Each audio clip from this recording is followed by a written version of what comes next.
Welcome to Marketing MASH, brought to you by themarketingscope.com. Well, welcome to our video podcast, The Marketing MASH, brought to you by The Marketing Scope. I'm Eric Vidal. Here with us, my co-host today, Daniel Newman, a man who needs no introduction in the civilized marketing world. Thank you, Dan. I'll say nothing. Shelly Kramer cannot make it with us today, but she'll be back next week, and we hope the best for her right now. Today, we have a special guest. We're going to talk about video marketing, and we have the founder and CEO, Jennifer Sultzaberger of Vidit. And is it Vidit or is it hashtag Vidit? It's hashtag Vidit. Hashtag Vidit. Well, can you tell us what hashtag Vidit does? Sure. Hashtag Vidit takes your hashtag keyword that you want to be found for and couples it with video to provide an excellent position on the first page of Google, Yahoo, Bing, Twitter in 30 days, or you don't pay for it. That sounds like a great service. And we'll get to that later. But let's talk about video marketing trends, some interesting data out there. I overheard somebody about a month ago, and I'll leave nameless, but somebody in my marketing world that said, hey, video is getting big. And it's going to get bigger even in the next couple of years. But to quote my friend Dan, who's with us today, you wrote an article right around New Year's that said your predictions were this year video is going to be one of the top big 10 things that marketers are going to look at. But you also said it's been big for the last couple of years, right? Yeah, well, when I write those predictions pieces on Forbes, I just write what I think everyone wants to hear, so they'll show it. I'm just kidding. So you know what? I do think video is going to be very, very big. I predicted that for a long time, having come out of video, not just video for marketing, but video for communications. There's just a level of engagement you get with video that you cannot possibly replicate through the written word or through, using email or even voice type communication, radio advertising. It's just video is very, very powerful. So I've been a big fan of it for a long time. I'm just kind of waiting to see when the average marketer can get really good at it, which sounds like this, because the problem is it's been production has been the problem. It's easy to create a video. It's hard to create a quality video. It's a lot easier to have a WordPress blog and make your blog look pretty than it is to be creating videos that people are going to want to consume and watch, in an era where so much video is being created. But before we go in and actually have you answer this question, Jennifer, I got to ask you one more thing. Where did this idea come from? Where did the Vidit idea come from? So I've been doing search engine optimization since 2001, and I knew that in 2013 I had to create a value add or a benefit for my clients that I was currently working with, and I just started looking at the market a little more closely in regards to what hashtags were being used and what Twitter was doing, what Google's doing, and the trends of what Google was predicting for the massive hummingbird update in late of 2013. And right before then is when I started using hashtags and keywords and coupling them with video to see the search results. And one of the ways I found out that it actually worked was by wearing a t-shirt around that said hashtag EBO, SEO, PPC. I wore t-shirts for 5 days, and in 5 days, only one person asked me what it meant, but we got 59 unique views. 59 unique views of people who had no idea who I was, just randoms checking out what that hashtag was. So we kind of knew we were onto something there, and we just pursued it after that. Excellent. So at what point did you realize, though, that it was a business? So when did it turn into something you knew you could make money on? Between September 17th and October 8th is when we filed for our provisional patent. Excellent. So she's got a patent, so she can go on Shark Tank. Patent pending. I know, right? I don't think Lori wants my kind of patent, though. She usually goes for the utility patents. Yeah, but the other guys, Robert and Mark, they all like the technology stuff. So I think you should go ahead and go on the air. We'll coach you on your speech. That'd be great. If you come with me, I'll apply. Awesome. I'll totally do it with you. I can see Daniel on there. He'd be telling Mark Cuban a thing or two. But hey, Jennifer, when you talk about searching hashtags on Google, how often, what's the percentage of searches that are specific to a hashtag in Google? So it's been a 4-year in the making alliance, and 4 years from last February. Google and Twitter had been trying to align because Facebook was basically handing Google's ass to them on a silver platter. Hopefully I'm allowed to say ass. Sorry about that.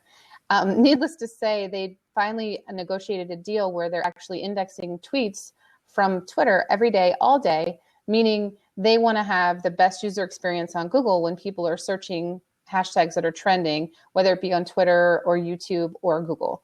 So they decided that they would index tweets and follow all day, every day, meaning not one search engine, but indexing everything from Twitter, making sure that it was available on the Google search engine. I think I made that point.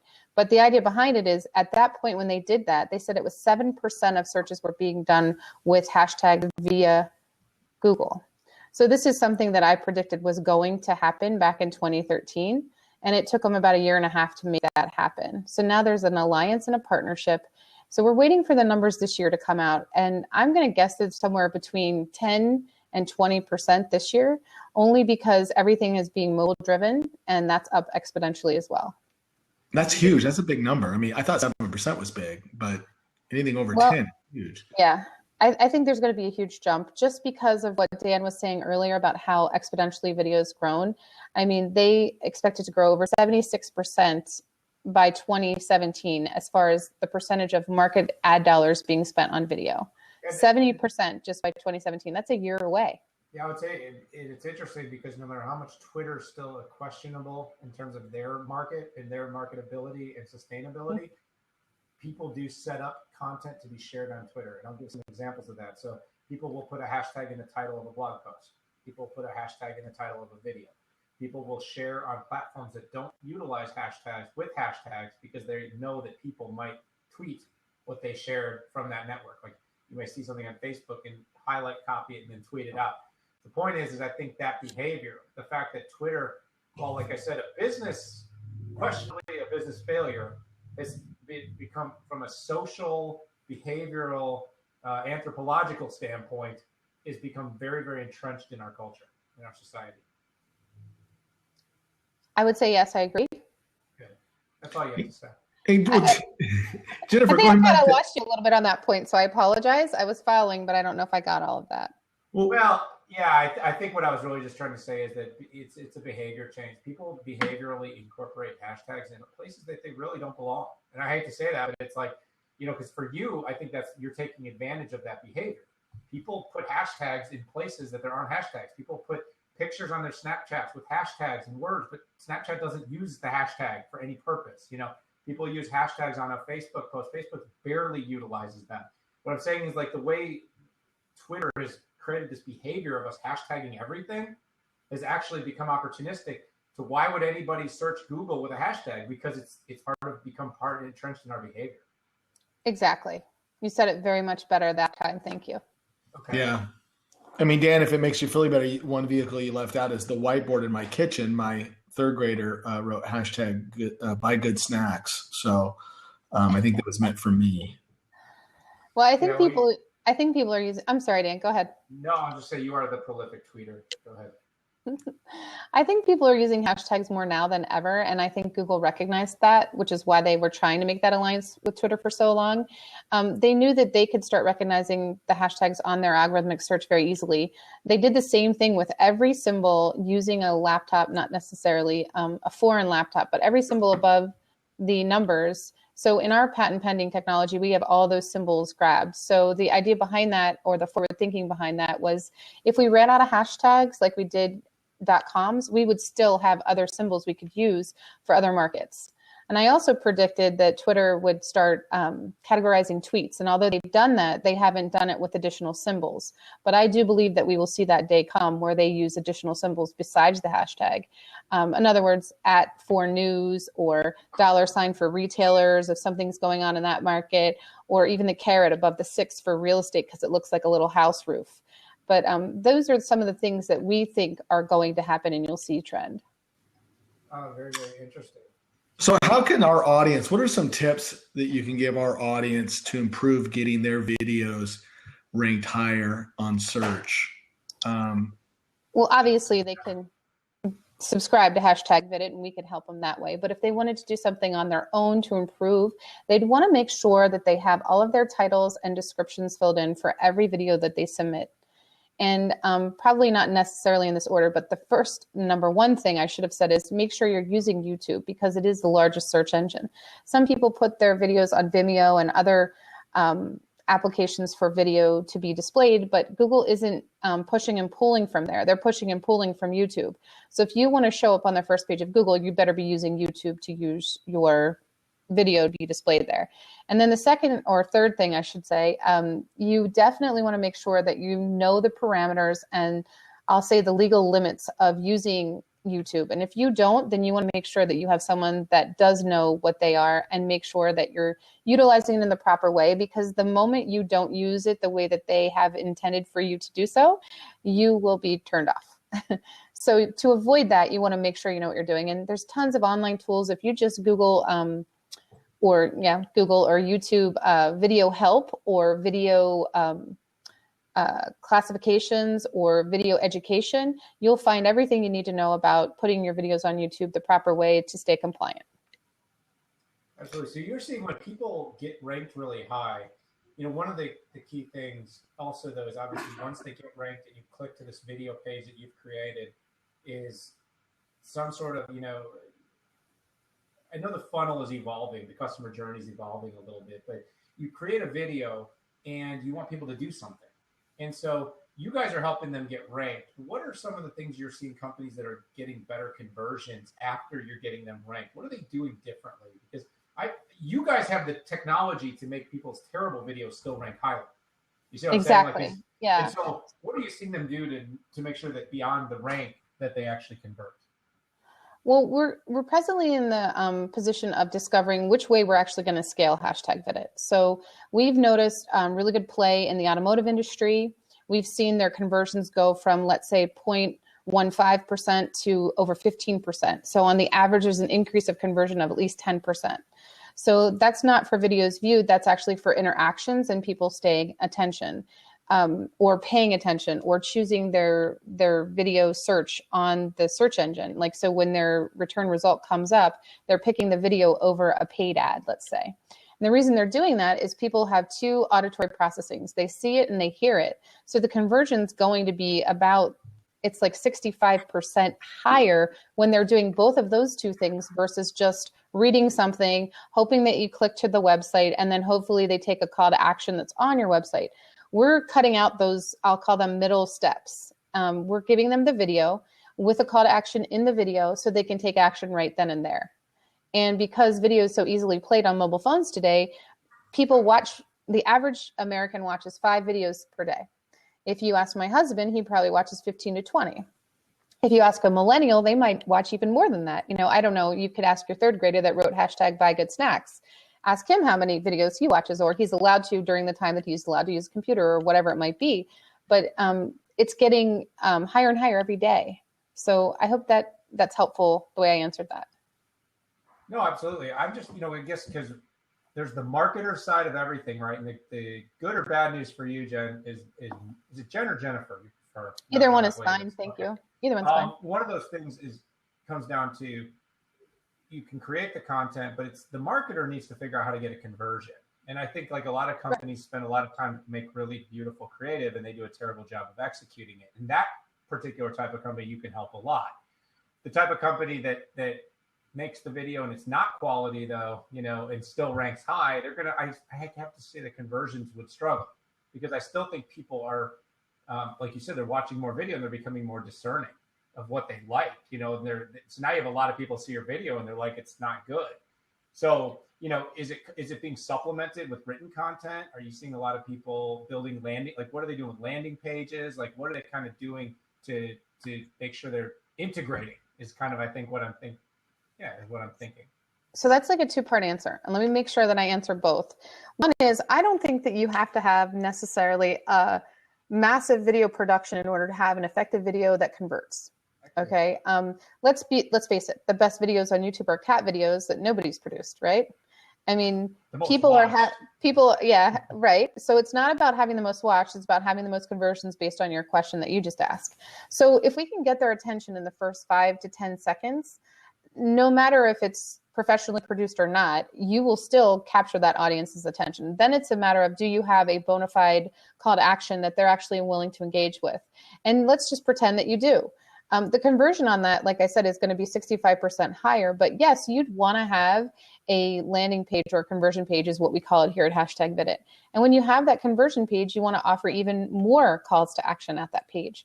All of those conversions should be 100% trackable. And if you use video the right way by using cards and annotations, they are 100% trackable on YouTube, and they're free. You don't have to pay for those.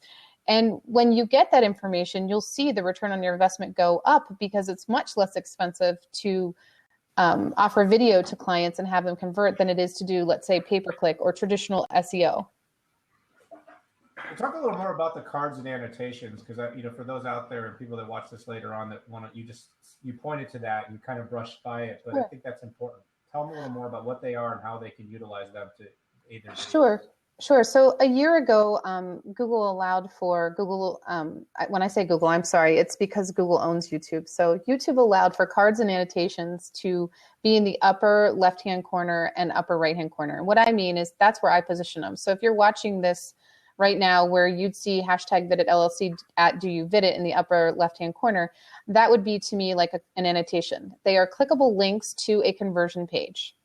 And a card is the same thing, but in the card, it's like a little circle with an eye, and you click on that, and it allows you to see what the offer is before you even get to the conversion page. So it's instant gratification. I mean, the whole reason behind this is so that we have instant gratification to the client as fast as possible, because we know we're going to lose them in like 15 seconds. Are you doing that on purpose to distract me? I'm giving you instant gratification. Oh, okay, great.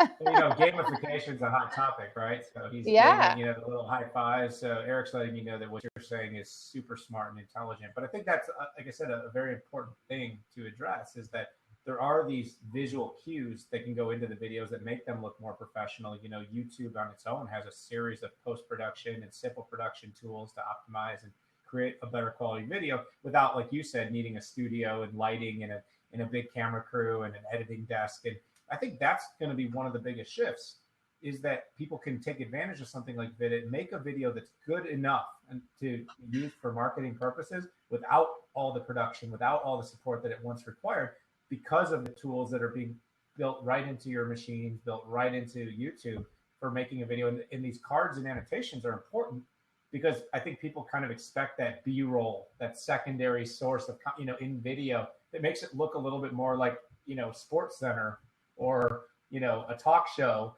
as opposed to just some face rambling on like I'm doing right now.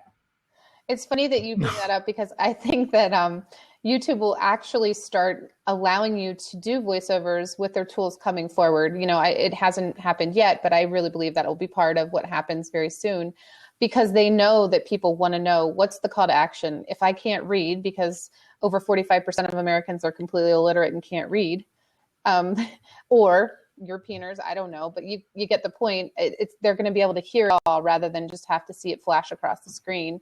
One thing I'll point out for annotations and notes, and there's different versions of annotations you can use, and there's no limitation. So let's say you wanted to use an annotation for, let's say, 5 seconds of the intro, and then you wanted to change it at the very end to display your phone number.